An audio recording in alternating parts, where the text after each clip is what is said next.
আসসালামু আলাইকুম আরহামতুল্লাহি ওবারাকাতুহ নাহমাদুহু ওয়া নুসাল্লি আলা রাসূলিহিল কারীম আম্মা বা'দ ফাউযু বিল্লাহি মিনাশ শাইতানির রাজীম বিসমিল্লাহির রহমানির রহিম ইন্নাল মুনাফিকিনা ফিদ দারকিল আসফালি মিনান নার।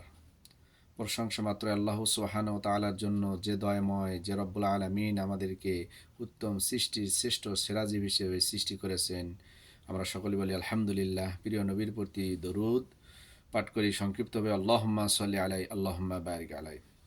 আমি আপনাদের সম্মুখে জাহান্নামের 7টি স্তর এবং কোন স্তরে কারা অবস্থান করবে। জাহান্নামের 7টি স্তর রয়েছে: হাবিয়া, জাহিম, সাকার, সাইর, লাজা, হুতামা, জাহান্নাম। তো জাহান্নামের 7টি স্তরে সাত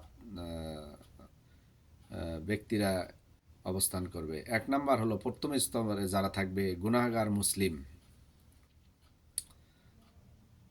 যে মুসলমান কিন্তু গুনাহ করে, এমন গুনাহগার মুসলিম। 2 নম্বর স্তরে কৃপণ ও সত্য অস্বীকারী, যারা সত্যকে অস্বীকার করে। 3 নম্বর তৃতীয় স্তরে হলো মানুষকে তুচ্ছ তাচ্ছিল্যকারী। 4র্থ স্তর হলো শয়তান ও তার অনুসারীগণ। 5ম স্তর হলো নাস্তিক। 6ষ্ঠ স্তর হলো মুশরিক। 7ম স্তর হলো মুনাফিক। আল্লাহ সুবহানাহু ওয়া তাআলা কোরআনে বলেছেন, ইন্নাল মুনাফিকিনা ফিদ দারকিল আসফালি মিনান নার। নিশ্চয় মুনাফিকের জাহান্নামের স্তর হবে সর্বনিম্ন।